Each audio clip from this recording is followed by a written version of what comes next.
नमस्कार। बिहार में फिलहाल जाति गिनने पर पटना हाईकोर्ट ने रोक लगा दी है। हाईकोर्ट ने सरकार की सभी दलीलें खारिज करते हुए अंतरिम रोक लगाने का फैसला सुनाया। जातिगत सर्वे पर रोक लगाने के बाद बिहार में सियासत खूब हो रही है। तो आज इस वीडियो में हम आपको ये समझाएंगे कि बिहार सरकार से क्या गलती हो गई, सरकार की कौन कौन सी दलीलें कोर्ट को पसंद नहीं आई, लिहाजा कोर्ट ने इस पर रोक लगा दी। पटना हाईकोर्ट में जातिगत गणना खिलाफ 5 याचिका दाखिल है, जो कि NGO youth for equality, NGO सोच एक प्रयास, रेशमा प्रसाद, अखिलेश कुमार और मुस्कान कुमारी ने अलग अलग याचिकाएं दाखिल की है।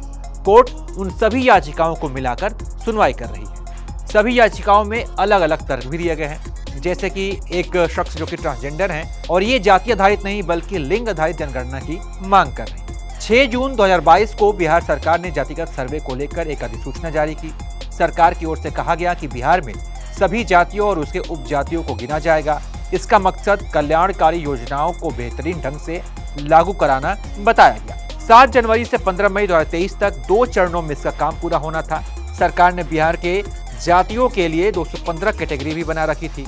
सर्वे के दौरान लोगों से 17 सवाल पूछे जा रहे थे, जिसे ऑफलाइन और ऑनलाइन रिकॉर्ड किया जा रहा था। अब आपको कोर्ट में दी गई उन 5 दलीलों के बारे में बताते हैं, जिससे पूरा काम गड़बड़ हो गया। पहली दलील याचिकाकर्ताओं ने रखी कि सर्वे से व्यक्तिगत पहचान उजागर होगी। याचिकाकर्ता के वकील अभिनव श्रीवास्तव ने कोर्ट में कहा कि 1931 में भारत में पहली बार जातिगत सर्वे हुआ था।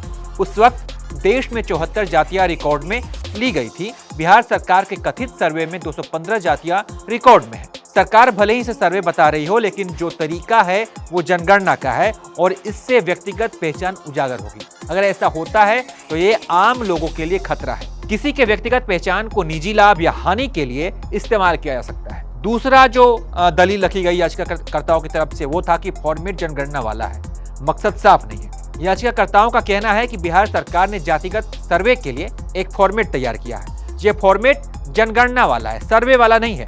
इसमें जो सवाल पूछे जा रहे हैं उसमें से अधिकांश सवाल जो है वो जनगणना वाले सवाल है। सर्वे का मकसद भी सरकार साफ साफ नहीं बता रही है। सरकार का कहना है कि कल्याणकारी योजनाओं को बेहतर बनाने के लिए सर्वे कराया जा रहा है। व्यवसायिक और योजनाओं के रणनीतिक उपयोग के लिए होने वाले सर्वे में ओपिनियन लिया जाता है, न कि व्यक्तिगत जानकारी। तीसरा जो दलील दी गई वो ये है कि सर्वे डेटा लीक होने का खतरा है।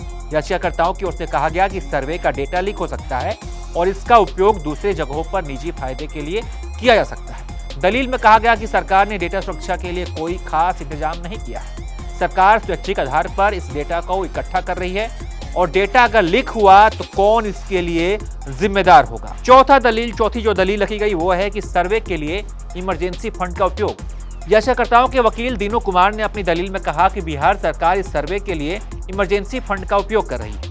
उन्होंने कहा कि सर्वे के लिए करीब 500 करोड़ रुपए खर्च किए जा रहे हैं। दलील के मुताबिक बिहार सरकार ने इमरजेंसी फंड के उपयोग के लिए नियम का पालन भी नहीं किया है। पैसा खर्च करने की जो पूरी कवायद है वो दुर्भाग्यपूर्ण है। 5वीं जो दलील दी गई है वो ये है कि ट्रांसजेंडर को जाति में बांटना गलत है। याचिकाकर्ता के वकील मुन्ना दीक्षित ने कोर्ट में कहा कि सरकार के सर्वे से ट्रांसजेंडरों को भी जातिगत खांचे में बांट दिया गया है। यह नेशनल लीगल सर्विस अथॉरिटी के टिप्पणी की अवहेलना है। ट्रांसजेंडर की जाति में बांटने से उस वर्ग को नुकसान हो सकता है। वहीं इसके बाद से तमाम दलीलों को सुनने के बाद से हाईकोर्ट के चीफ जस्टिस विनोद चंदन और जस्टिस मधुरेश की बेंच ने सर्वे पर अंतरिम रोक लगाते हुए कहा कि डेटा को नष्ट नहीं किया जाना चाहिए। कोर्ट ने कहा कि सर्वे का काम अभी रोक दिया जाए। पूरी सुनवाई के बाद इस पर आगे का फैसला हो। अब बिहार सरकार के पास आगे के लिए ऑप्शन क्या है यह भी बता देते हैं। इस पर भी बात कर लेते हैं। बिहार सरकार ने हाईकोर्ट में फिर से अपील की है और कहा है कि इस पर जल्द से जल्द सुनवाई करे। हाईकोर्ट अगर अपील पर राजी होती है तो सर्वे के मुद्दे पर गर्मी की छुट्टी में नियमित सुनवाई संभव है। हाईकोर्ट से राहत नहीं मिलने पर सरकार के पास सुप्रीम कोर्ट जाने का भी रास्ता खुला हुआ है। सरकार का कहना है कि हाईकोर्ट ने अंतरिम आदेश के नाम पर अंतिम आदेश दिया है। अब देखना यह है कि जब कोर्ट इस मामले में अगली सुनवाई करेगी तो फिर इस पर क्या फैसला होता है, क्या निर्णय होता है। बाकी जातीय जनगणना को लेकर आप क्या सोचते हैं, आपकी क्या राय है, आप अपनी राय भी हमें कमेंट करके जरूर बताइए। और अगर ये वीडियो जानकारी भरी लगी हो तो इसे अपने दोस्तों के साथ शेयर कीजिए और तमाम अपडेट्स के लिए आप देखते रहिए एबीपी लाइव।